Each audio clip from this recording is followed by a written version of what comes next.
and welcome to Spy Hard's podcast, where your hosts go deep undercover into the world of spy movies to decipher which films make the knock list. But remember, this information is strictly for your ears only.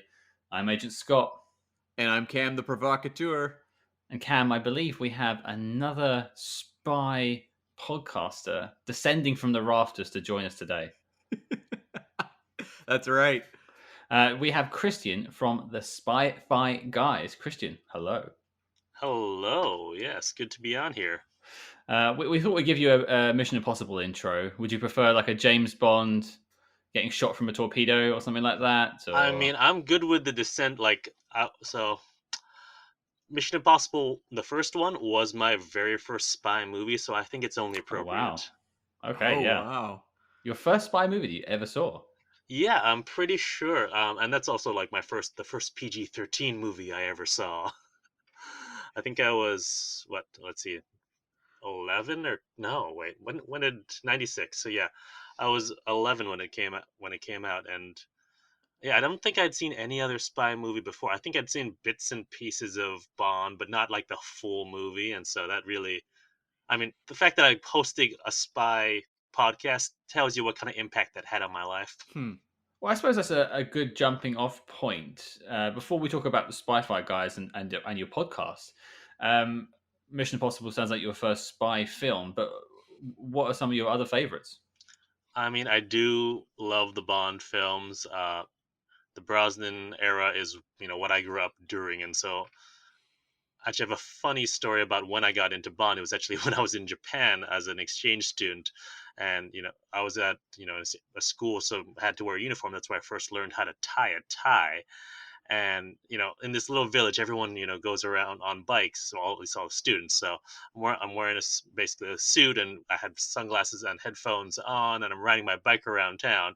And like most of my classmates were like, "You look like James Bond when you." I was like, "Oh, I like the sound of that." And I've never actually seen those movies. I should do that. So I like watched all the Brosnans and then some of the Connerys while I was in Japan, and then just dove right into it.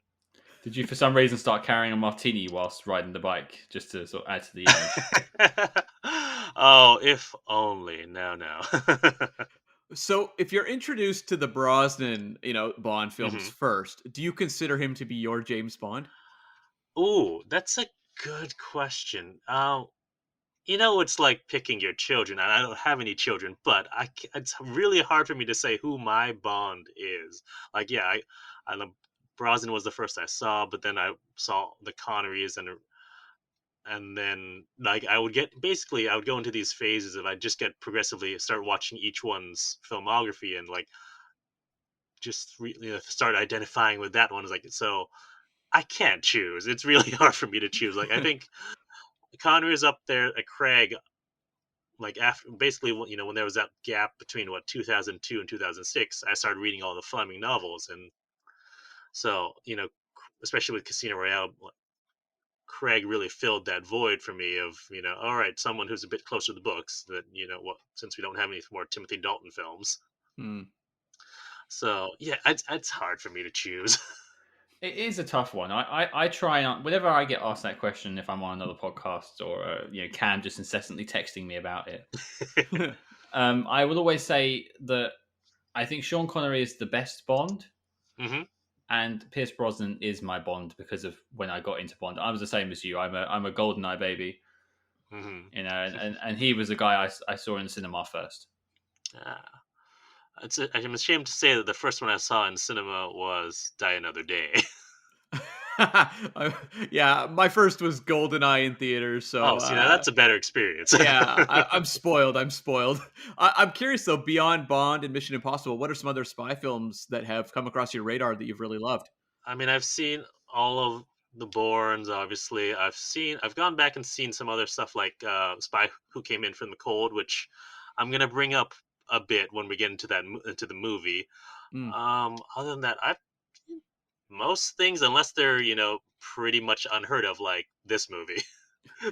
Okay, so we've given the origin story of Spy Hearts in the past on the podcast. How did Spy Fi Guys happen? So it's hosted by me and my good friend Zach, and I think we were just thinking, well, you know, we're a bunch of nerds, and we talk about stuff all the time, and we're like, we basically just, I've guested on other podcasts before we start our own podcast, and I just realized, you know what, this could be a fun thing to do, and we just started thinking about, all right, what are things we both like? We both love Star Wars. Oh, well, there's a billion Star Wars podcasts out there. Same with Star Trek.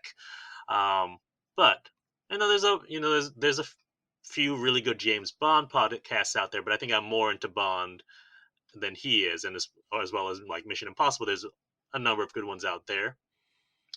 So what it really came down to is like, all right, what I've noticed is there's a lot of podcasts about more, strictly about spy movies, but there's nothing that covers both spy fact and spy fiction.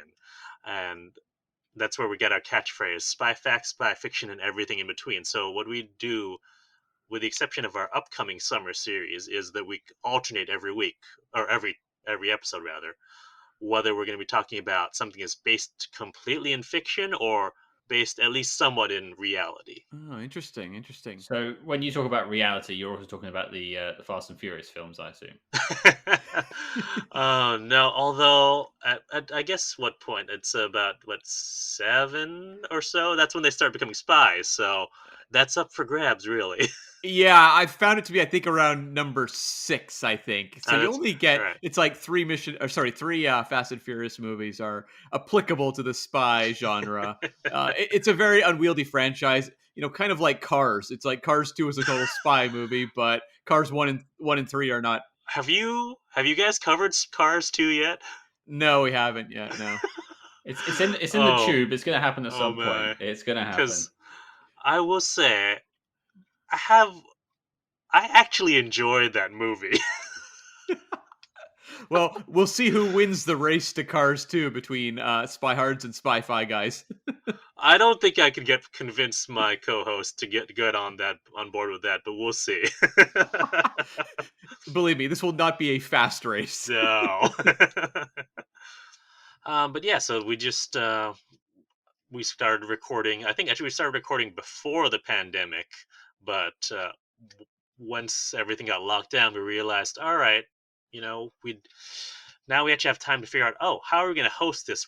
How are we going to set up the website and everything else? So even though we started recording before the pandemic, we started releasing actually a little over a year ago now. So we actually just passed our 1 year anniversary. Congratulations. Thank you.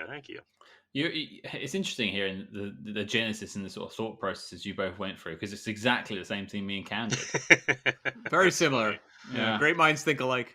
But so I suppose I will ask a couple of quick questions. Yeah. In the Spy-Fi guys realm.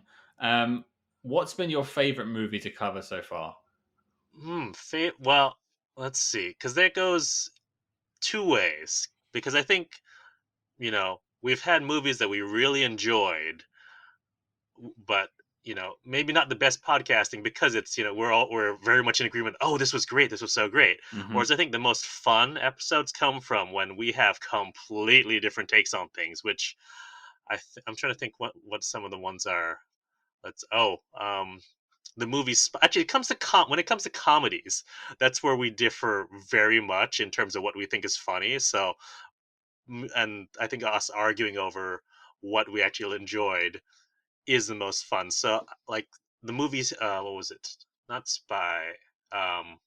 What's the other one? Oh, The Spy Who Dumped Me was a fun one. I think, and it's also one of the few that we recorded in person with each other, and so just really getting that energy with each other, I think, was fun. Okay, that's interesting. Yeah, it's definitely a different experience, right? Doing remote versus in person. Oh yeah, definitely. I don't think I could handle seeing Cam's face in living color again. No, Yeah. very unpleasant. The distance helps, I'd say. So you've given us potentially your favorite one you've covered so far. What's the hidden gem that you've unearthed? Ooh, that is a great question. I'm taking notes, basically, so if we haven't covered it, I can be like, this is really good. Actually, so we record a little bit in advance, and I think for me, it's watching some of the 60 shows that we have for our upcoming, what are we going to call it? Our Swinging 60s Spy Summer. And so watching some of those like older shows like the Avengers, not the 1999 movie or 98 movie, but the actual show itself, which is not necessarily a hidden gem, but it's something that I never got around to watching. And so just watching that, I'm like, wow, these characters are well written and they work well together. And yeah, so that was not necessarily a hidden gem, but something that was really fun. But actually, you know what? I'm gonna promo something else. One of our episodes that was recently released, Sergeant Stubby, an American hero. If you guys ever want to cover that out, it's kind of entertaining. We found out about this at in the DC area, and the Spy Museum pre-pandemic would occasionally host spy trivia, and one of the questions was, or one of the rounds was about spy animals. You had questions, of course, about the what is it, the dolphins that were trained, and let's see, Acoustic Kitty, which if you've not heard of Acoustic Kitty, look that up on your own time. It's a crazy story about how the CIA basically low-jacked a cat. But one of the things that we heard about for the first time was Sergeant Stubby, who was this dog in World War One who caught a German spy in the trenches. And they have a whole animated movie about Sergeant Stubby. And so we brought on my wife and another friend to cover that movie, and we released that maybe about a month ago by this time. And so it was a lot of fun too, and we'd never heard of it and never heard of Sergeant Stubby before. I am definitely ignorant in the ways of Sergeant Stubby, so I'll have to check that out. This is a dog, isn't it? This is It's a dog. Yes. I saw the artwork on Instagram. I was like, wow, okay. How can you be so brave and yet so provocative at the same time? Like, yeah, it's such a bold choice. I've never heard of it, so we'll have to add it to our extensive list of films to cover. Mm-hmm. Or we might just play your episode that week. Yeah. I mean, it is a great episode, I will say. It saves us watching it as well. It's a win-win for everyone. I mean, and not to preface that whole episode so that they don't watch it, but what I found about that episode was I like that it's a cartoon dog, but it's not a talking dog. So everything stays within the realms of you're not you're anthropomizing it a little bit, but it's the dog doesn't talk. There's no like thought bubbles above the dogs, and it tells an actual, mostly true story, which is very fascinating to me. I compared it to there was another movie about animals in spy related genres during a war, which was the Disney movie Valiant, which was about the messenger pigeons. Like, that is complete opposite direction, where talking animals, story that really didn't happen, and all that sort of stuff. But enough about Sergeant Stubby. I want more Sergeant Stubby. I think that I need more Sergeant Stubby in my life. But I think you're right, and I think we should pivot on to what we're talking about this week. Cam, what do we have? That's right. We are going to tackle the 1973 spy thriller, The Macintosh Man, starring Paul Newman and directed by John Huston.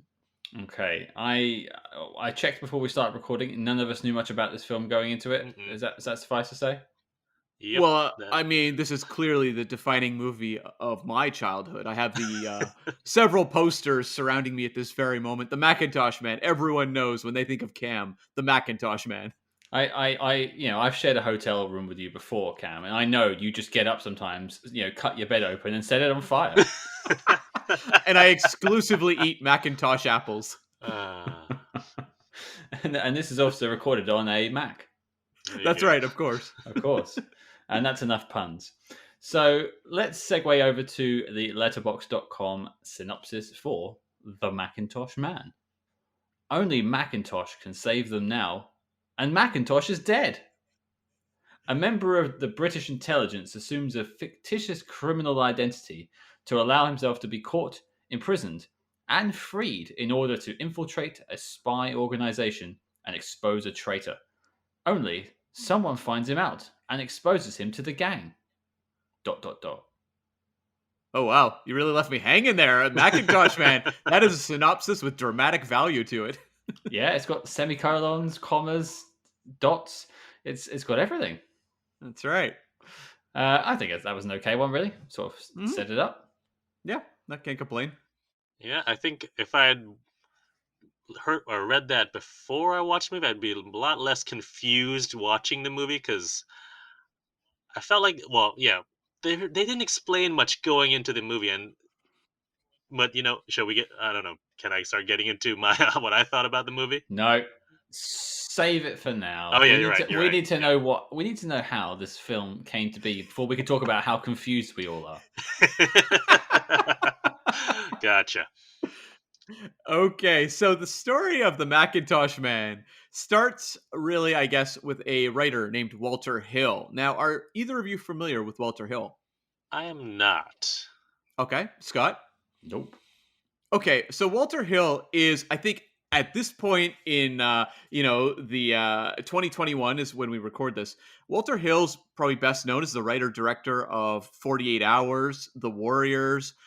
He's also a co-writer and producer on the Alien franchise. Hmm. He co-wrote Alien, Alien 3. He had a story credit on Aliens. He's definitely one of those very reliable writer directors who never quite had the massive fame, but genre fans really know him well. He did like Last Man Standing with Bruce Willis. He's kind of known for grittier action films. He did Red Heat with Schwarzenegger. So this is early in his career. He's hot off the movie The Getaway, which was the Steve McQueen thriller. And he was dealing with a lawsuit from Warner Brothers. Warner Brothers was suing him for not delivering a screenplay, which was part of his deal. Now, Walter Hill didn't really care. He was angry at Warner Brothers because they had sold a screenplay he'd written called Hickey and Boggs to United Artists instead of producing it themselves. That film became a 1972 thriller starring Bill Cosby and Robert Culp. It was a I Spy reunion, essentially. Ah. More of a gritty sort of thriller film, but that's what it became. The fact that no one really has heard of Hickey and Boggs since then tells me about, how successful that movie was. But needless to say, Walter Hill annoyed. So he was dealing with this lawsuit. And basically they decide, okay, he's got to write a screenplay. He has to do it pronto. They sent him a box of books, told him to pick one and adapt it. And the idea would basically be like, I'll just grab a book, adapt it. I'm out. Good. Contract fulfilled. See you later. And he stumbled across a book called The Freedom Trap by Desmond Bagley. Now, the book was sort of loosely inspired by a Soviet mole in MI6 named George Blake, who was discovered in 1961. Now, he was sentenced to 42 years in jail, but escaped in 66, so after only about 5 years in prison, and fled to the Soviet Union. Now, as we'll talk about with the Macintosh Man, this isn't a one-to-one comparison, but that was essentially the springing off point for the book, The Freedom Trap. So Walter Hill wrote this screenplay, it sounds like very quickly, and he was genuinely shocked when Paul Newman was lured in by Warner Brothers to do it.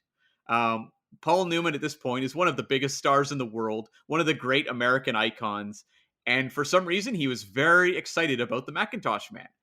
And so he had just done a movie called The Life and Times of Judge Roy Bean, which was a Western film, quite well reviewed, not particularly successful. It kind of did modest sums of money at the box office, but the experience of doing that movie had been very positive, and it had been directed by John Huston and produced by a man named John Foreman. And so Paul Newman decided to bring those two people onto the Macintosh Man. I think John Huston had the best quote about his participation in the film. In his book, An Open Book from 1980, he said, "We were each offered good round sums to participate." Okay. I'm starting to get a feel for this now. Fine. Is that not the greatest quote about the artistic process of joining a film? He might as well just written ka-ching. Now, John Huston is a legendary director. He had written and directed The Maltese Falcon, Treasure of the Sierra Madre, The African Queen.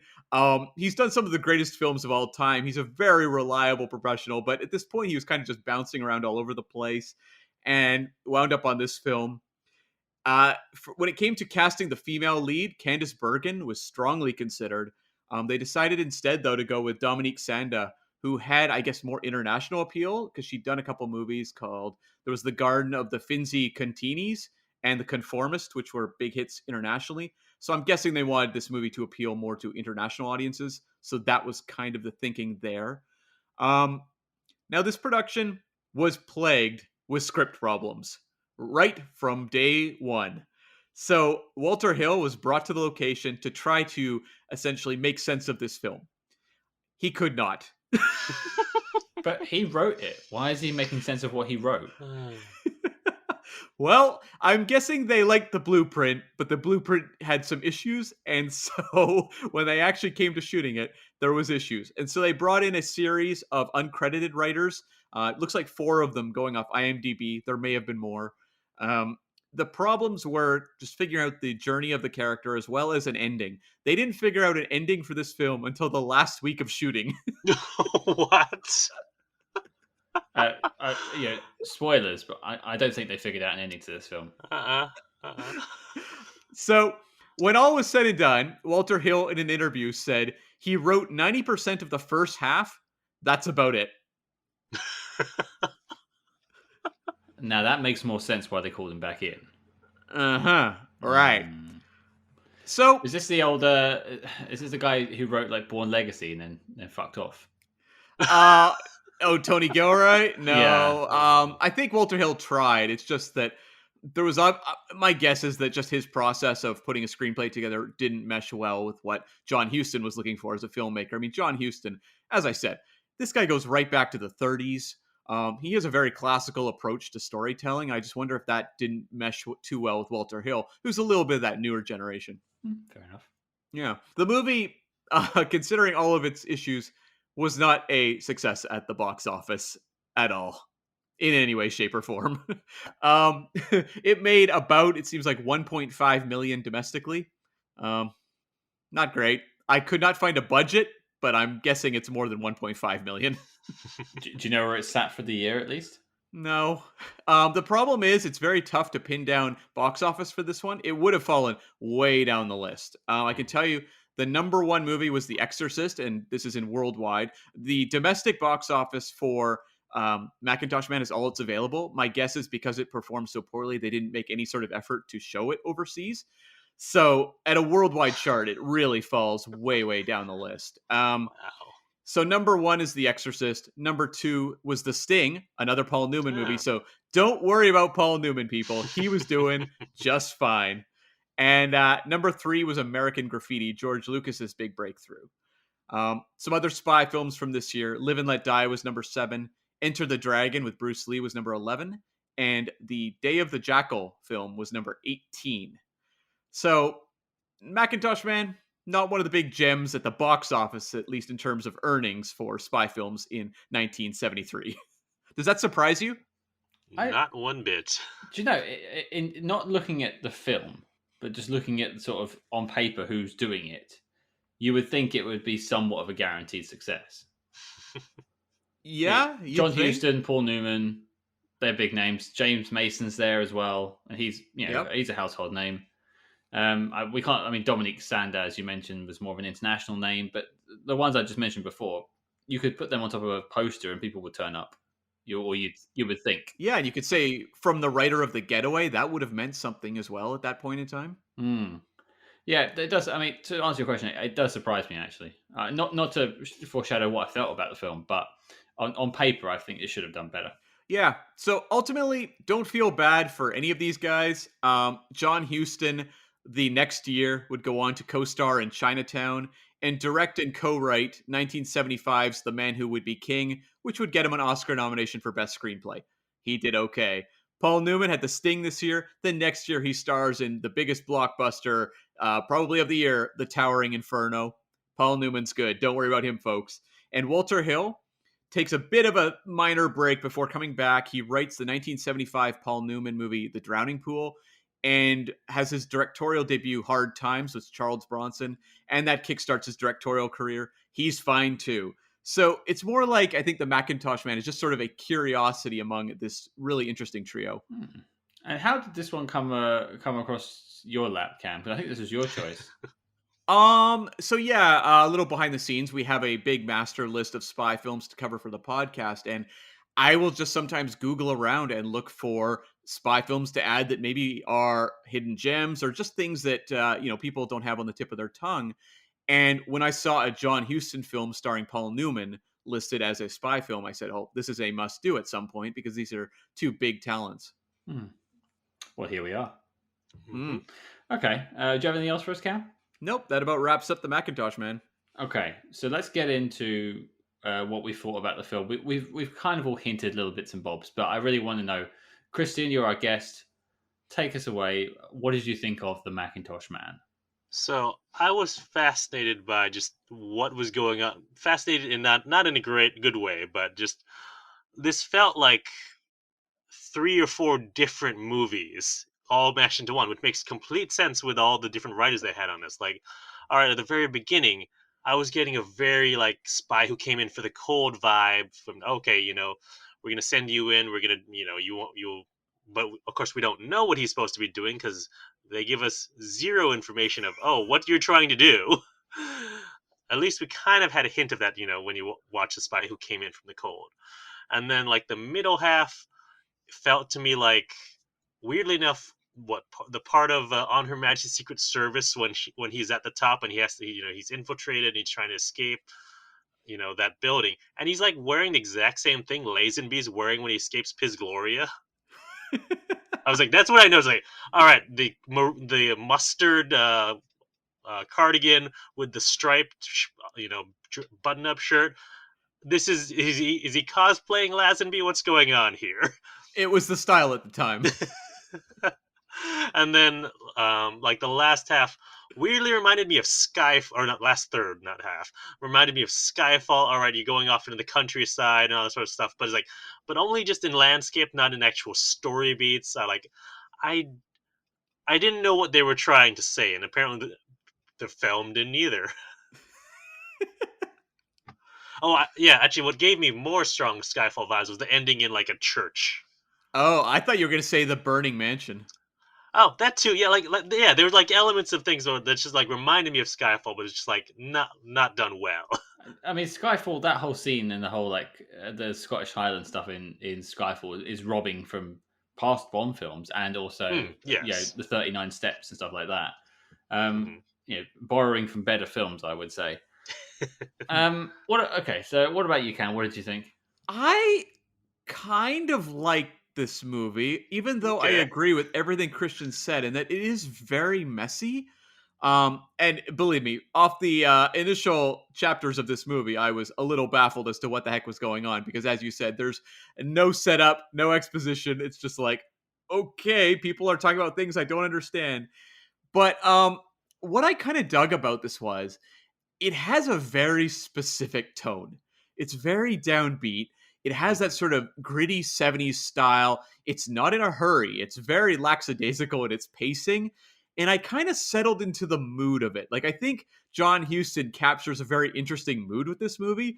Narrative is not its strong point. I agree 100%. And I can't wait to dive into the confusing elements of this movie. But when it was all said and done, I kind of was like, I enjoyed the journey, even though it wasn't necessarily satisfying. It was more just, I love the filmmaking style of John Huston. I think, and I again also look forward to diving into the casting of this film. But I thought that Paul Newman star charisma was pretty strong as well. Like it carried me through the movie. So even if I was baffled or getting a little frustrated by the journey, there was always a certain amount of entertainment for me, just kind of being sucked in by the vibe and the John Huston direction. Okay, so sort of not contrasting opinions there, but different takes certainly. Mhm. Yeah, like I'm very mixed. It's just that it's the type of mix that I was able to enjoy versus a movie that just put me off. Hmm. It's quite odd. I actually sort of come down in between the two of you a little bit because my first note is this plot is all over the place. Like it doesn't know, it doesn't seem to want to know, and it's a question I kind of want to tackle later on. Maybe it's a bigger topic because we all three of us do spy movie podcasts. Should spy movie plots be complicated to the point where they're hard to follow? Hmm. Hmm. This film, it's not like say something with like say Funeral in Berlin, for instance, where it's complicated, but the breadcrumbs are there Mhm. if you pay attention. Whereas this film doesn't give you anything. You are left to understand it at a pace it gives you information, which is as Paul Newman's character is learning it basically, and that's frustrating at times. But there's this I just wrote down a cool factor to this film. It just has this sort of effortlessly cool pull to it that I really found hard to put a finger on exactly what it was, because the pacing's all over the place. Maybe it's like a tone thing, like Cam said, but there's just certain moments where I was like, yeah, this is pretty cool. And even though I'm frustrated by actor choice or pacing, I still kind of dug it. Like, it's impossible to get emotionally engaged in the movie, I found. Mhm. But in terms of a more kind of appreciating what the director is kind of putting on the screen in terms of visuals and atmosphere, I was kind of sucked in by that. But I agree. Like, if you're hoping to enter this movie and become emotionally engaged in the journey of Paul Newman, good luck. It doesn't help that he doesn't seem to care. Paul Newman has one level. Yeah, it's funny because Paul Newman is like one of the biggest stars in the world at this point. He's so famous for movies like, well, The Sting this same year, or Cat on a Hot Tin Roof, Cool Hand Luke, which this movie has a nod to, where they're eating eggs in prison.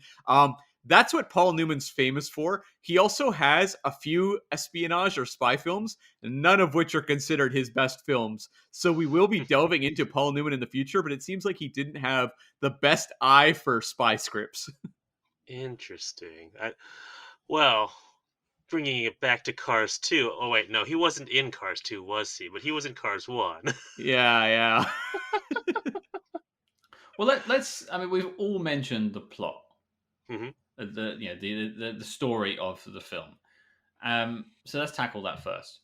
It's Mhm. kind of all over the place, Yes. hmm and you can. I mean, you kind of set us up, Cam, when you told us what happened behind the scenes, and it does sort of explain it. Yeah. But it is also somewhat unforgivable that this is a film that was put out from a story sense. Oh. Okay, so the movie wants to keep the audience in the dark right off the bat because you hmm have Paul Newman, beating up a mailman to steal diamonds. And I just need to know, quick, before I move on, Scott, is this a thing in Britain? Do you guys mail diamonds a lot? Only on Wednesdays. Okay, fair enough, fair enough. Because I was like, oh wow, interesting. But It's rubies most days, but diamonds are Wednesdays only. yeah. So we find out that Paul Newman is going to steal diamonds and then he's sent to prison. And we've had this meeting scene between him and the titular Macintosh Man, played by Harry Andrews, and also Dominique Sanda's character, Mrs. Smith, at the start. And it's like everything these characters are talking about, I had no idea what they were explaining. Um, but I'm also like, okay, that's fine. It's a spy film. I'm okay with hmm being left in the dark. But I think for me, where the problem lies is I don't mind that we're in the dark as to what Paul Newman's mission is. But you've also got like this villain played by James Mason, who I could not figure out who this character even was through the majority of the movie. And so it's kind of like you don't have anything to hang on to because the Paul Newman character going into the prison is such an enigma. It's like, what am I compelled by? I don't understand the mission and I don't understand the character. I had also forgotten that was Wheeler, like from that we met early on, and I was like, "Oh wait, that was the guy that Macintosh was talking to before." I like completely missed that and had to go back and oh wait, yeah, that was him. I mean, also it's in my Spy-Fi guys, we sometimes describe it as a sea of white British people, and it's hard to keep track of who's who. Mm. We've had a number of movies like that. Oh yeah. Oh yeah. There's several of those for sure. I mean, I revel in this scenario, but I am a white British guy, so it's hard not to enjoy it, I suppose. It was quite interesting to see, and James Mason we'll probably get to later, but for me, he was probably the shining star of the film. Oh, that's interesting because to me, I found that character such a blank. I'm like, am I supposed to be compelled by anything going on with this character who I have no idea who they are? I found that to be a big part of the problem for me. I think if you'd had a villain or at least a conspiracy I understood and everything else was in shadows, then I would be able to at least have something dragging me along. I think that was the big problem for me. I think a lot of British people, and maybe this is just a local thing, can understand an MP that's a bit of a wrong un. Okay, It's a fair Okay, enough. okay, yeah, that's yeah. So you instantly hate him because you're probably represented by someone who's just the same. My representative is Boris Johnson, the Prime Minister, and Sure. All right. yeah, I'm not going to expound my opinions about him on this podcast, but I could definitely understand why people wouldn't like him. Fair enough. Yeah. Mhm. Although, just watching this movie now, I found his character so tough to read off his first scene that I had no strong opinions on James Mason at all.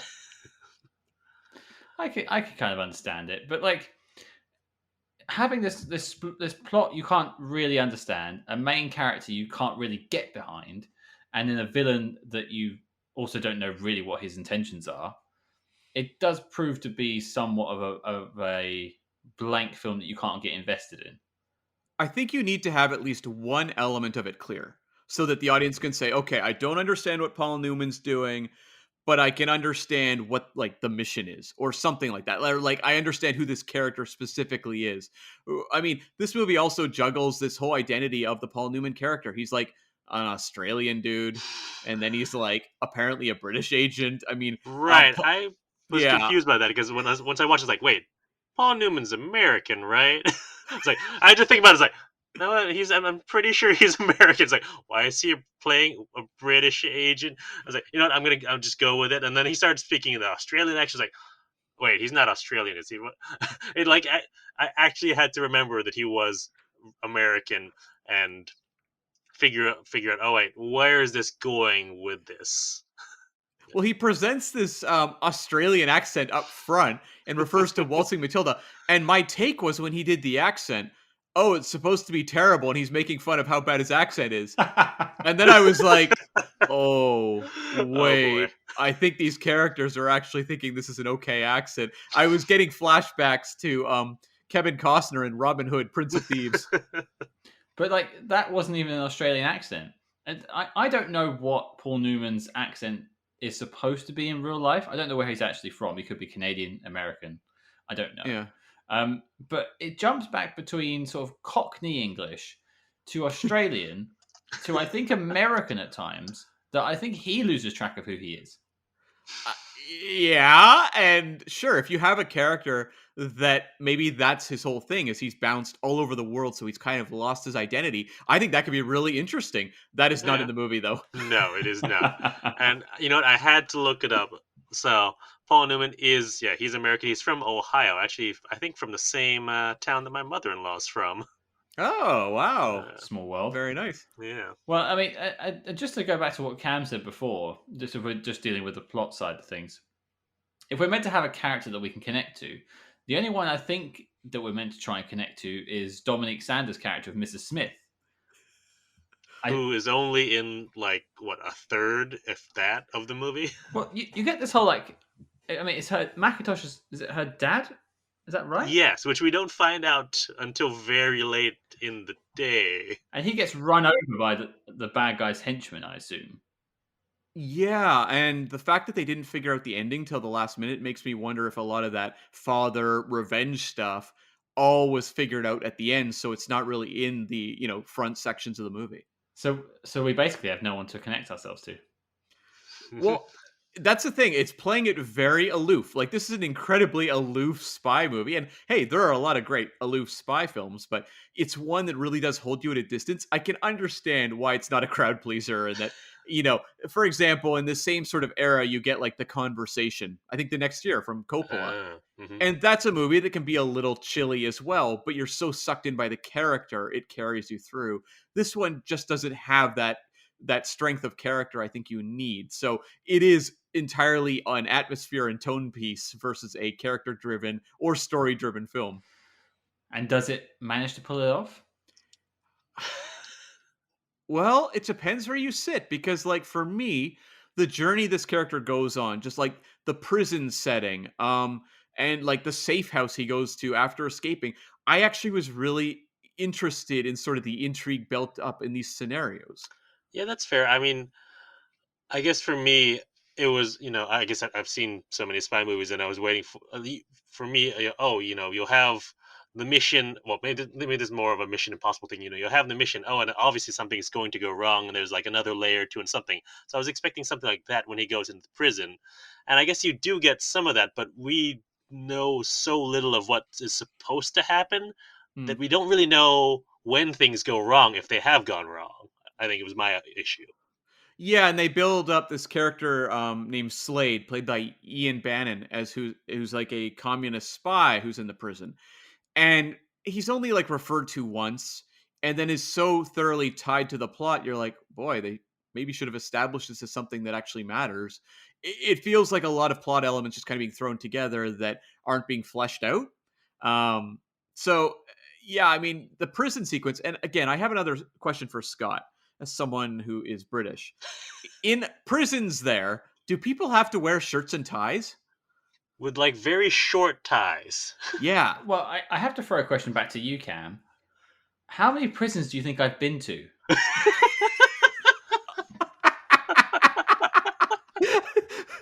Oh, Scott, we all know you've been busted for espionage a few times. Or thievery. I was in Broadmoor just the other day. You two are making eggs in the laundry facilities. You can't actually say that now. Making eggs is a euphemism in prisons now. Oh, Jesus. Much like that guy was hinting at when they were getting breakfast on his first day in prison, which was such a bizarre little moment.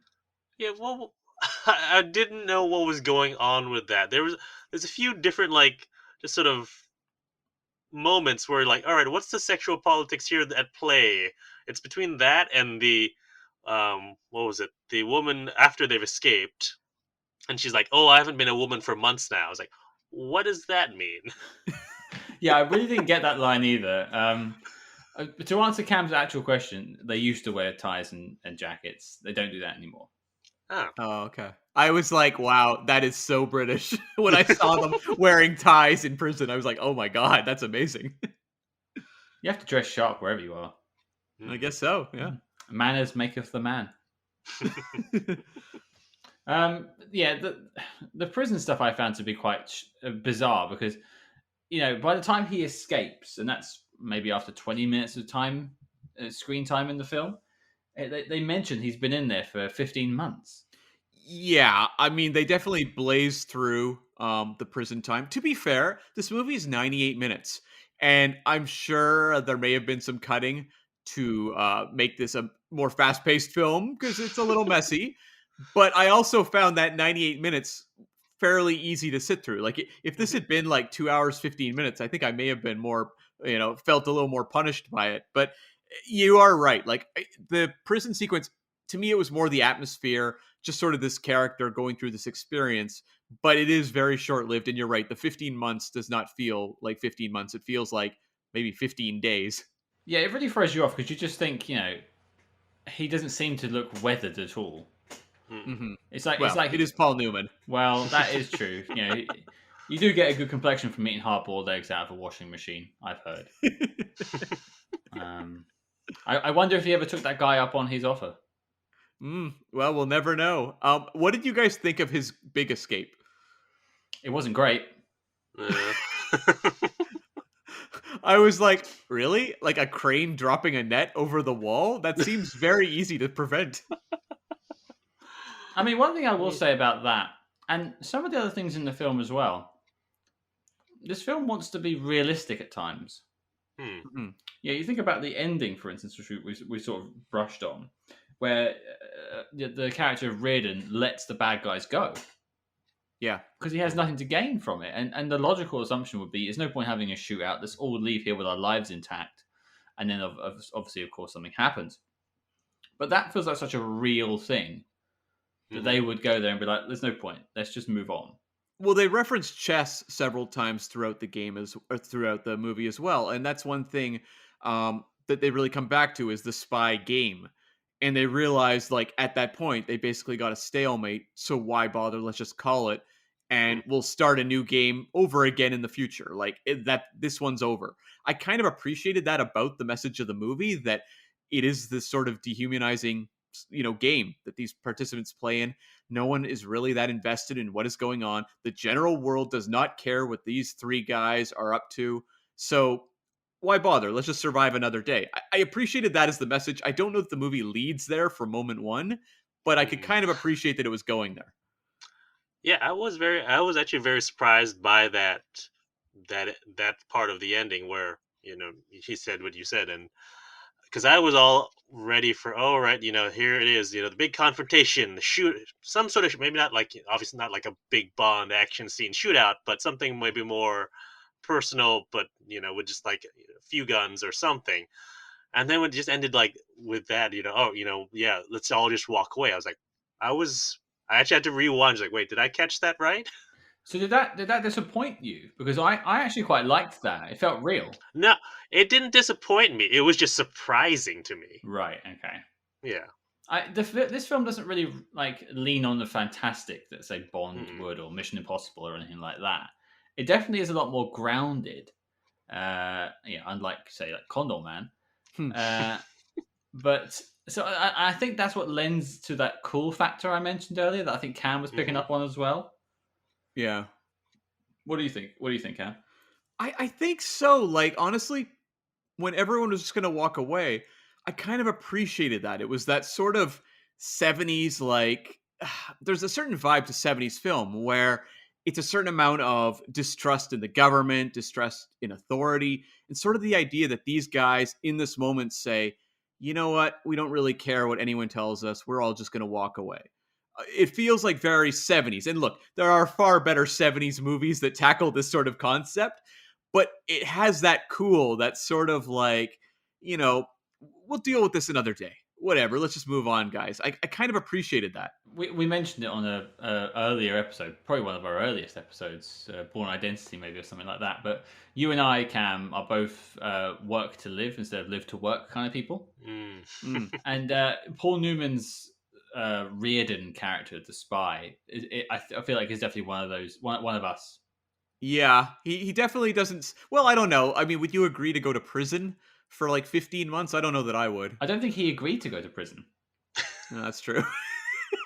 Who knows? That's what confuses me. That's a good question. Did he know he was going to have to go to prison for this, or did he just know, all right, I'm supposed to steal this, and then we'll go with whatever the mission is from there?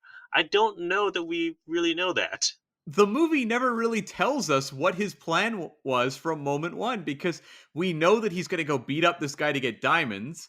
And at this point, I'm thinking he's trying to infiltrate a diamond smuggling ring. Mm-hmm. And the next thing I know, he's thrown in prison for 20 years. And I'm like, okay. And I had read a bit of a synopsis, so I knew that the prison thing was a part of his spy mission. But I'm still wondering, well, hold on. Like, does this character, was this his plan all along? Because he has moments where he acknowledges that himself and Slade, the commie spy, were bait in this whole thing. So it's like, also they have, I don't know, did they have power over their situation or not?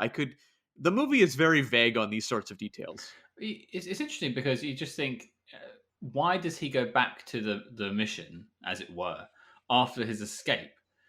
He gets away from the sort of halfway house when he's rescued from prison, and he does the most unforgivable thing anyone could ever do, which is kill a dog in a movie. Great moment. Great moment. I was actually like, I really love the moodiness of that whole escape. There's a scene where he's like running across like this grass and rocks and everything away from the safe house. And the music is super moody and it looked beautiful. I love that whole sequence. And yeah, when he's like drowning a dog, I'm like, this is pretty hardcore stuff. Yeah, Mm. what a prick. Yeah. But then like he calls Mrs. Smith to kind of save him, I guess, to get him away from Ireland. It turns out he finds out he's in Ireland, in Galway, I believe. But then he chooses to go back and chase down George Wheeler and Slade. I think at the behest of Mrs. Smith, but he's got half of his money left. Why doesn't he just bugger off? Well, part of the problem is, though, that all of the intel relating to his mission is being held by MacKintosh, who is in a coma because he's been hit by a car. And so he can't be basically freed from, because he's on the run. He's wanted for being, escaping from prison. So he needs MacKintosh to clear him. So I think at this point, he's feeling like he has to expose Wheeler as the villain so that he can be, get a clear bill, basically. And of course, so we can have a movie. Well, that too. That too. Okay, well, I want to touch on some of the individual performances, but one thing I did note down, I don't know how you guys felt about this, and Cam, you actually mentioned the complete opposite, so we're actually contrasting on this one. I felt the score in this film was awful, and Oh, really? that it was barely there. It wasn't there when it needed to be, and it was very repetitive. Oh, I actually really liked it. I thought it had a lot of personality, and I loved when it would have these moodier patches like that escape from the halfway house or the safe house, where it felt almost like something from almost like a supernatural horror film. I really dug that. Well, Christian, you have to tie break this one, I think. Ooh, I would honestly. It was very forgettable for me that like I think can kind of remember. There that one. I guess it would be whatever the theme we would call the theme Hmm. of it was, and that plays after. I think close to the end of the movie. But other than that, I don't remember a lot of the other scoring, and I only watched this today, so it's not like I saw this last week. So it was really forgettable for me. No, that's totally fair. I don't know. For me, it really did capture, again, when I was talking about how much I enjoyed the atmosphere of the movie, the score, when it was used, was actually a big part of that. But this is coming from the person who enjoyed a scene where a dog got drowned. Well, I complained when we did those Harry Palmer TV movies that the dog survived. So I was in favor of at least one dog getting the short end of the stick. And let's be honest, this was not the nicest dog. That's true, No. and not owned by the nicest man either. No, it was like Cujo's cousin. I will say that middle section where he's after he's escaped and escaped from prison and in the hold of. Do we really? I guess we don't really find out who these. Well, is that Slade? Isn't not? I guess we don't find out who is holding him. Do we really? Or are they associated with um what's James Mason's character Wheeler? I don't think they are. I think it's just a separate organization that busted him out. That whole section of it kind of reminded me of The Prisoner. Yeah, yeah, yeah, Yeah, yeah. yeah. So I was like, I was digging on that. She was like, all right, just sort of just the weirdness of it, and you're like, oh, I don't know where I am. I'm being held here, and all this sort of stuff. So like, I liked parts of this movie, but I've noticed that the parts that I've liked are always the parts that remind me of other things. Totally fair. I really like that safe house section as well, actually. It might be the strongest section of the movie for me. I like that it felt like kind of a strange environment. I like that Paul Newman's character, I think he has a certain amount of snark through the prison. Like, I think Paul Hmm. Newman's fairly comfortable, whereas I think the halfway house throws him off his guard a little bit. And Yeah. when you have that very tall woman, like, kicking the crap out of him, I'm like, this is pretty awesome. Again, Cam wants to see people get hurt. I do. What kind of mood are you in today, buddy? Are you all right? Do you need a hug? No, apparently, but it had like sort of a toughness to it that we've talked a lot about a lot of more popcorn spy films, and I like that Hmm. this one would make you think like Paul Newman's just going to coast through on charm the way he does in Cool Hand Luke or something like that. But every time he tried to pull that act, these like people would beat him down. That scene in the halfway house, I suppose. You do get to see him be a spy. Hmm. Hmm. He sets up that trap to confuse the guy who owns the house and owns the dog as well, Mr. Brown, I believe. And that's probably about the most spy you see him. I mean, I did like when he does that little thing with the door to like have it close behind him. Yeah, I thought that was really cool, and he sets up so the toilet flushes as well. Yeah. And then getting the guy to call downstairs to get the woman who's not a woman, which, as Christian says, I don't understand that line. Yeah, I don't know. Unless it's some sort of no, I've got nothing. No. No, Uh, no. but then I Like, think this what leans into what we said earlier. That the sort of tone and the pacing is all over the place in this film, because you've got this opening section where you get the briefing and he steals the diamonds. He's on the run. He's getting quizzed by the police, and then he's got this whole prison scene sequence for like 20 minutes that does feel like The Prisoner. And then he's got the whole 39 Steps ripoff, Hmm. and then they're on some sort of Bond mission in Malta. And you've also got Jason Bourne of him swimming through the water. right. Um, yeah, I think that's probably what's held me back from enjoying this film as much, was that I was constantly not sure where I was. Well, I don't think Paul Newman was either. Ooh. So it's really bringing you into that experience that he's having. Does that mean that I am the Macintosh Man? I think it might be, We yes. all are the Macintosh Man. We're going to name this episode the MacKintosh Men. Okay, well let's touch on some of the individual performances before we start looking at knock lists and stuff like that. So we of course have Paul Newman. I wasn't particularly familiar with his work. I've seen Cool Hand Luke, a couple of his films, but not enough to really know what his range is. So this was really my first sitting down, paying attention to his performances. It was fine, but I don't think he did much for me. What do you guys think, Cam? I mean, it's definitely him kind of in some ways going on autopilot of the Paul Newman charm. You kind of have that, he's a little bit rough around the edges, but he's so cool. He just kind of lays back and makes snarky comments from time to time. We've seen that in, better used in some superior Paul Newman movies. It definitely felt like kind of a programmer. He's just kind of plugging his charm into this movie. And I think it's pretty invaluable. Like if you cast someone who is just like a lead weight in this movie, it would be brutal. But when I'm watching him take place in a car chase or what have you, I'm buying it. I'm buying the intensity of his performance. Maybe it's part of a larger discussion we'll have over the course of talking about some of these other casting decisions. I think this movie's casting is really weird, and that like we talked about, Paul Newman's playing a British agent. Paul Newman is like the least British man ever. Like he is such an American actor that it just is very strange. And look, I think his charisma is invaluable for keeping this movie going, but at the same time, British agent? Like what? What was he British though? I still don't know if I really understand if he was British or Australian. He was British When was that confirmed? at the end of the movie. Where they say he's a British agent. Well, I mean, unless he's just an American, he's He just works an American for the who works for the Brits. Yeah, Maybe. or he's Australian. That's the thing. Like this movie expects me to believe that people think this man has a good Australian accent.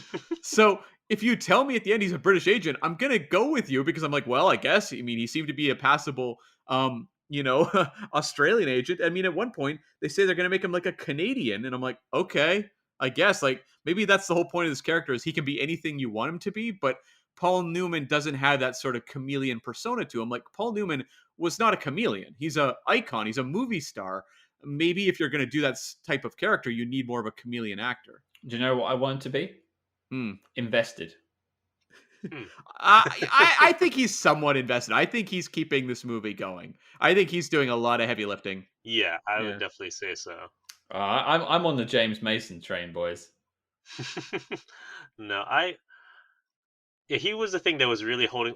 Paul Newman was the thing really holding my interest in it.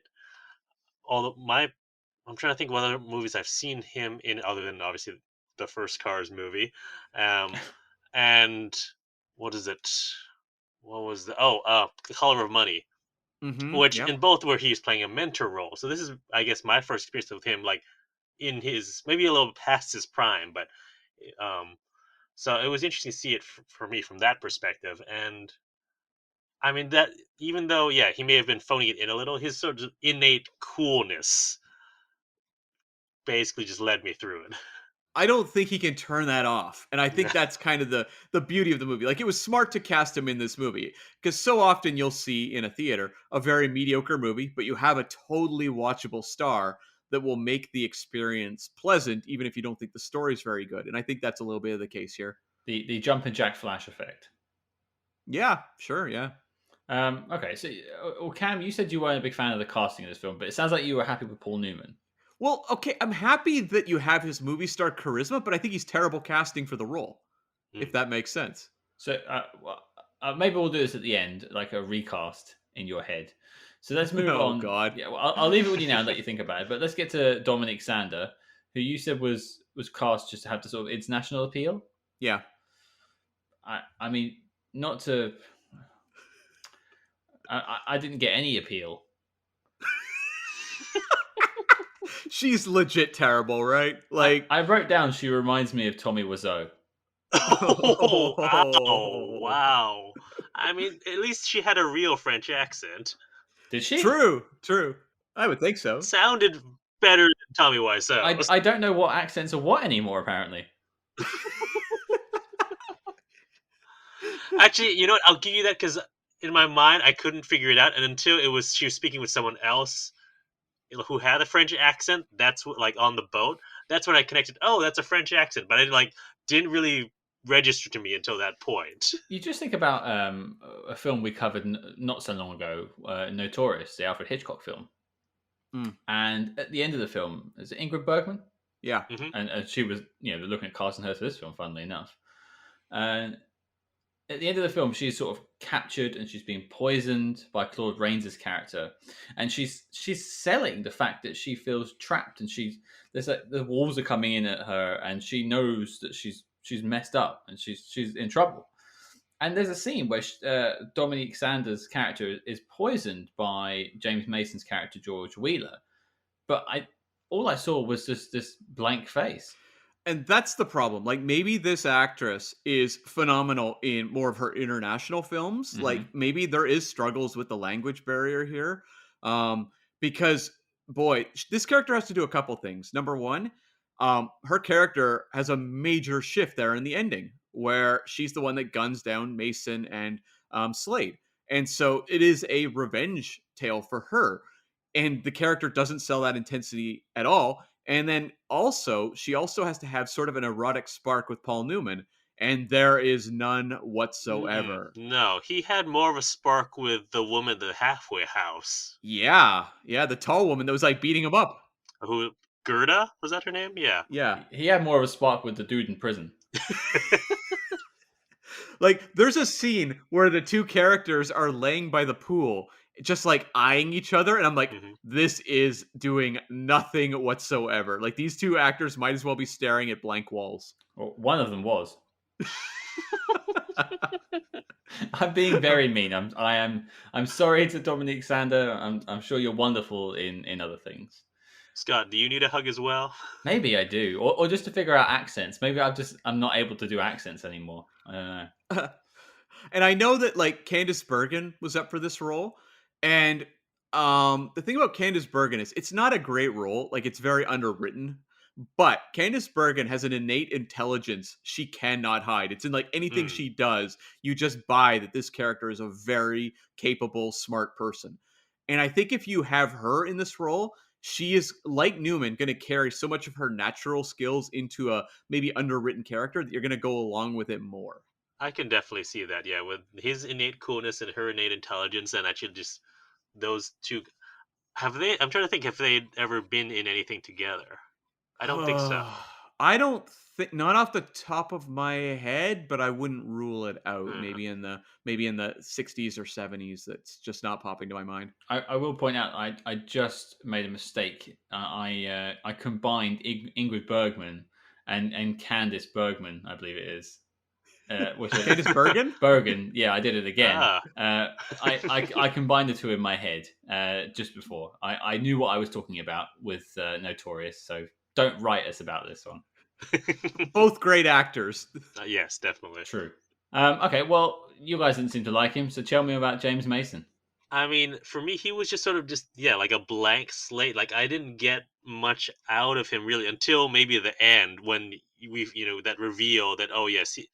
I mean, I guess we're told that he's the villain, but we don't even really see that until that very end. Like probably right around the time with when the yacht when Paul Newman jumps off of the boat. That's really when we actually sort of see all right his I guess if there is a villain to this, it'd be him. But his villainy or anything like that, or before, it's just sort of, all right,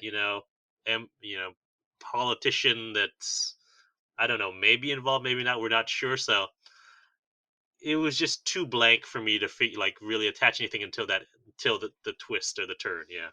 Yeah, for me, I felt the same way in that I had no idea who this character was. I think I made a note around the point where he was having the, gala where he'd invited all the local, important people. And I'm like, is he just playing James Mason? Because I have no idea who this character is. It's just like all they're expecting us to do is just be like, well, it's James Mason. That's who this character is. It's not until you get to, that final scene in particular where they're talking about the spy game that you're going to get a little more of that James Mason gravitas. But when I compare this to like the great James Mason roles, it's pretty thin. I okay. I can't really defend that. You both made very valid points. To be fair, I think one thing that would have really improved actually this character is to have, I don't know, one scene where he talks to Slade, the spy that he's housing. Like have those two characters have a conversation. That might have helped a little. Did they never interact with each other? not until the end. That's right. I had to think about that. Yeah. You reminded me of an interesting bit in the film. It got a laugh out of me, but I don't think it was an intentional laugh. Okay. And that is Paul Newman jumping off the boat. You never see that coming, do you? I've seen this film twice now, and both times I was like, "Oh wait, he's flying off the boat." It's an amazing dive too. It's not like a quick like just jump off the boat. It's like a full, beautiful like 10 out of 10 dive. It's great. If I had a 10 sign, I'd be holding it right now. There's a little foreshadowing to it. What is it? Once Smith or Mrs. Smith and Reardon have gotten away, and he like dives into the pool to go up to next to her, but not really much. You like so okay, he knows how to dive. Maybe like that's maybe one breadcrumb they actually give, but other than that, he's like you should never see that coming. I actually never connected those two things, so that's actually a very valid point. The pool dive. I didn't connect that. Yeah, I didn't either actually. So maybe that's a character element they should have introduced earlier. That this character is a really good swimmer. When's he going to show that off in prison? Well, I mean, Walter Hill wrote a movie for Paul Newman a couple years later called The Drowning Pool. Maybe he's doing a lot of swimming in that. There you go. Well, I now know if I ever want to get out of a conversation, my phrase is going to be, I want to get off the boat. I was curious. I referenced it earlier, but what did you guys think of the big car chase? I was actually really like that got my attention, and there's a few like camera shots in there where it's like right on the wheel, and I was like, "Ooh, this actually looks pretty good." And then when that other car goes off of the cliff, I rewound. I was like, "That looks real." That's like, okay, that's actually car going off, and the camera stays with it the whole time. You see it like hit the rocks and go into the water. So I was impressed by that. I liked that it wasn't slick. Like a lot of the James Bond chases of this era, Mhm. they're very slickly directed, chase sequences. Live and Let Die comes out the same year, and that's like really well done. Car and boat chases. But Mhm. I like that this one was really messy. It's like muddy roads, they're sliding all over the place. It's Paul Newman in kind of a beat up truck being pursued by this white, was it a station wagon or something? It was something like that. He was something like some sort of sedan or something. Yeah. Yeah, it's not a sports car, and I like that they're just crashing into stone walls, slipping all over the place, and that it's not like the triumphant, Newman fires a laser out the back of the car and takes out the Oldsmobile or whatever it is. It's a really like messy, like this car slid down a hill, went off a cliff, and these guys died horribly. Yeah. Do you know, I don't want to poo-poo on something you liked, Cam, but I think the car chase went on far too long. I mean, that's fair. I mean, it's one of those things where you'll often hear people reference the movie Bullet having one of the Mhm. greatest car chases of all time. And then you watch the movie Bullet and you're like, I mean, the pacing of this car chase compared to modern car chases is very slow. So I can buy that maybe in, 1973, this felt a little more propulsive than it does now. But I could kind of go along with it. And I mean, it is the pretty much the sole action moment other than him jumping off the boat. Yeah, that or maybe the prison riot / escape. Oh yeah, true. Yeah, that yeah, I'm forgetting that. For like in my mind, I guess that escape was just so forgettable that I kind of wrote it off. Which, totally fair. Yeah. Yeah. Well, okay. I think I've gone through all the characters I really want to touch on. Has anyone else got any main characters they want to talk about?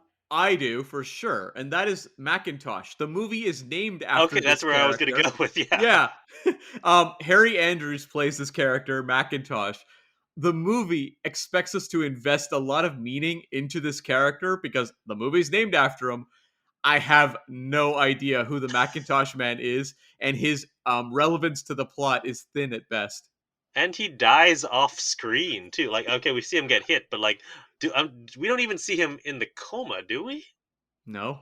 No, we just hear that he's in a coma, and I'm assuming this is a lot of that. Like, all right, we haven't figured out the ending until we're filming it, basically. So if they had given more time, maybe they would have shown him and given us maybe more attachment to him, so that we actually care when James Mason says he died hours ago. I think we get one shot of him in the hospital actually, but it's not enough. Yeah, they give him the paddles in hospital, Ah, that's right, that's right. Yes, but it's so forgettable that yeah. but then he gets Remo Williamed. It's so weird. Like, was this the right name for this movie?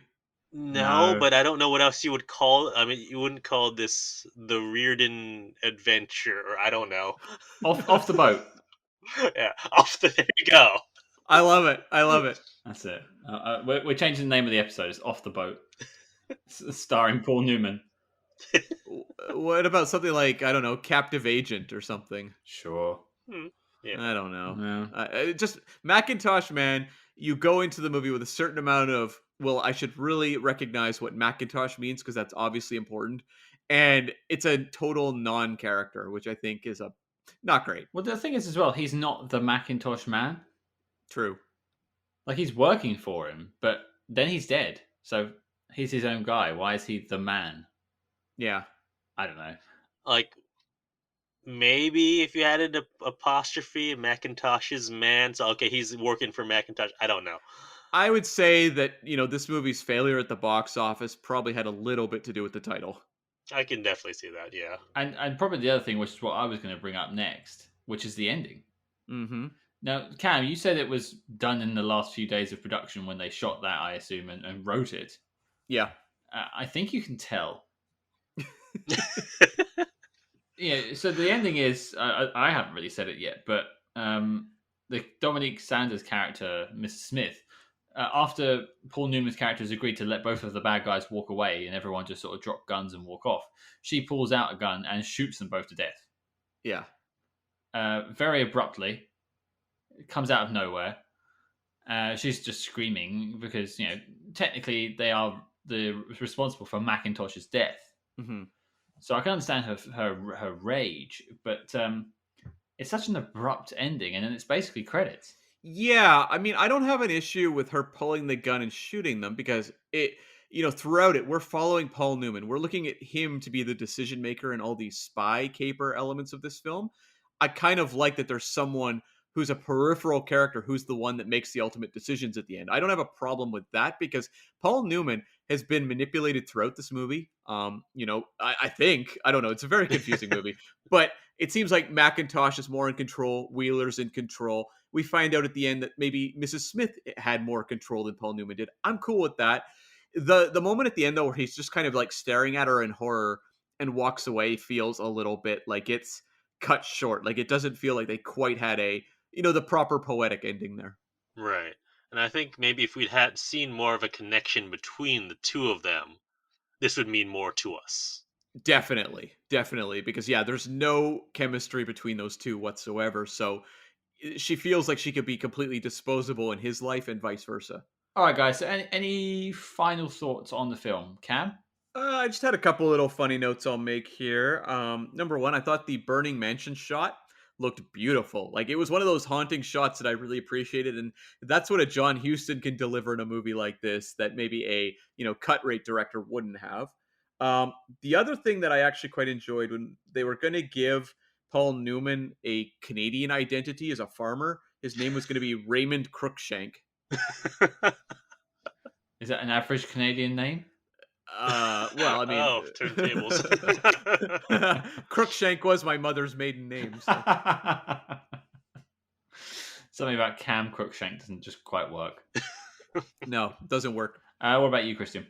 Well, I just remembered about the like random village kids who Paul Newman gives some money to so that he can be alerted for when that phone goes off. I'm just like, I just are these the only kids in the town? Because they're the only ones we see, and we only see one of them come up to like him in the bar. And I don't know. I wasn't like sometimes kid actors can be dowdy. These ones, well, they didn't say much, so maybe that's why they worked for me. Yeah, I did actually kind of enjoy that scene because of the way he walks into that bar. Like there was a real sense of place to that Hmm. bar, to that pub. And you know, I just thought that it had atmosphere. Again, like this movie's pretty good Yeah. at atmosphere. That's about it. Also, that scene is responsible for probably the worst round of cheers I've ever seen. Oh, okay. It was just like hip hip hooray, hip hip hooray. They were matching the energy of this movie. Mm. I thought you were going to say James Mason, but Oh, that too. That too. um, okay. The only bits I had was just a small note about Malta.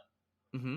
They shot that boat scene in the bay in Valletta, and I've actually been. I've actually basically stood where they shot one of those shots. Oh, cool. Well, I didn't know until I saw the film. I was like, hey, I've been there. It's a really really lovely place actually. Check out Malta if you're ever in that that side of the globe. And Did you dive off a boat?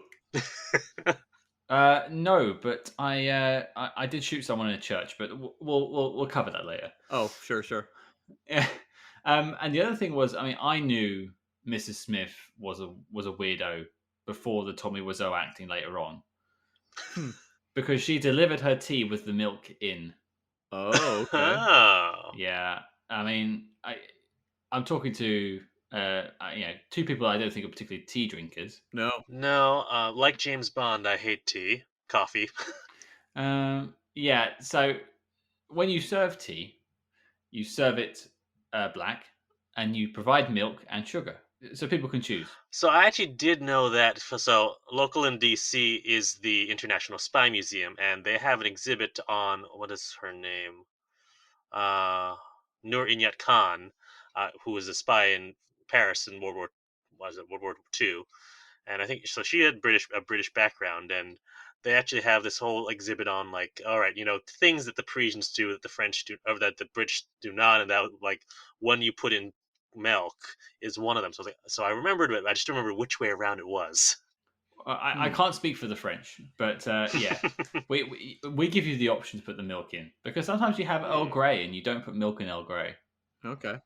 So as soon as I saw that, it's like the old the red wine with fish Mm. from Russia with Love. Hmm. So yeah, my the hairs in the back of my neck were standing up on that one. But I think that's all I've got about the film, guys. Yeah. So I think that brings us to the question: does the Macintosh Man make the knock list? Christian, what do you think? Oh, absolutely not. I mean, look, okay, I didn't have a bad experience watching the movie, and it was at least looked like a movie. There are other movies where like the filmmaking looks bad, and but the pacing was off. The story was sort of almost incomprehensible to me, and that's we mentioned at the top that Mission Impossible was my first spy movie, and that is another film that is, especially if to an 11-year-old, incomprehensible. But there was something that hooked me into it, and the fact that if you watched it a number of times, you get all the layers. Where this, if you watched it more and more, you might like it more, but the story is not going to unfold itself. Yeah. That's a very solid argument. What about you, Cam? Yeah, I'm also a no, but like we've talked about movies in here where I really didn't like them, whether it's Remo Williams or Men in Black 2. This was a movie that I had affection for watching it. It made me want to watch The Life and Times of Judge Roy Bean, which was directed by John Huston and starring Paul Newman. Like, I think these two artists are very interesting. I was hoping this would be kind of a hidden gem that we'd walk away going like, oh wow, like this was a really great pairing. Maybe not the case with the Macintosh Man. It is very messy. As we've said, a lot of weird casting, The plotting is all over the place.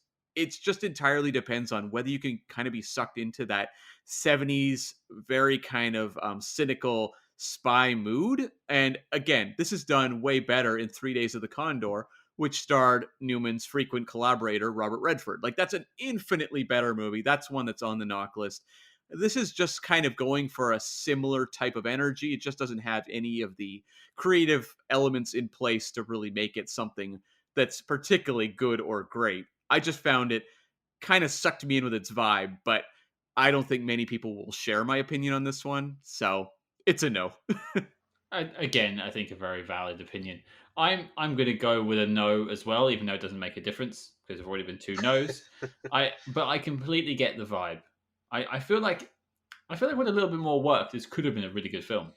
Yeah, and I think, we've had movies that were bad that weren't necessarily the most riveting to talk about. Like, I think this movie actually had a lot to delve into. So that is a point in its favor in my mind. I would sooner revisit this than Remo or Men in Black 2. Mm-hmm. And that says a lot, really, because it hasn't made the knock list. That's fine. Yeah. But it was an enjoyable watch, and we all took something from it. Sure, yeah. And now I'm going to go jump off a boat. I'm going to rethink my opinions on James Mason. Well, there we go. The Macintosh Man is not making the knock list, and as such, the dossier on the film is complete and filed as classified. So, Cam, what are we doing next week? Well, Scott, we are jumping from 1973 to 1966 to hang out with James Coburn in the original Our Man Flint. I have never ever seen these films, but I never stop hearing about them. Ooh, you're in for a treat.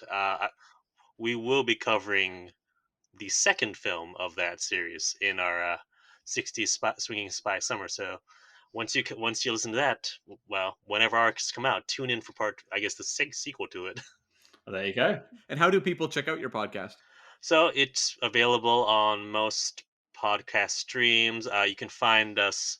The website is the-spy-fi-guys.castos.com, or you can just find us on social media at the Spy Fi Guys, Facebook, Twitter, and Instagram. And you guys are available wherever podcasts are available, right? Yep, exactly. Yeah. I mean, we're all spy bros here. There's only a handful of us spy movie podcasts out there, and we don't tip our hat to many of them. But Spy-Fi Guys get our thumbs up. So if you love Spy Hards, check out the Spy-Fi Guys. For sure. Perfect. So make sure you watch Our Man Flint and join us next week. You can, of course, find the knock list at letterboxd.com/spyhards. And you can, of course, follow us discreetly on social media at spyhards. That's SPYHARDS on Facebook, Twitter, and Instagram. But until next week, listeners, fair dinkum, governor.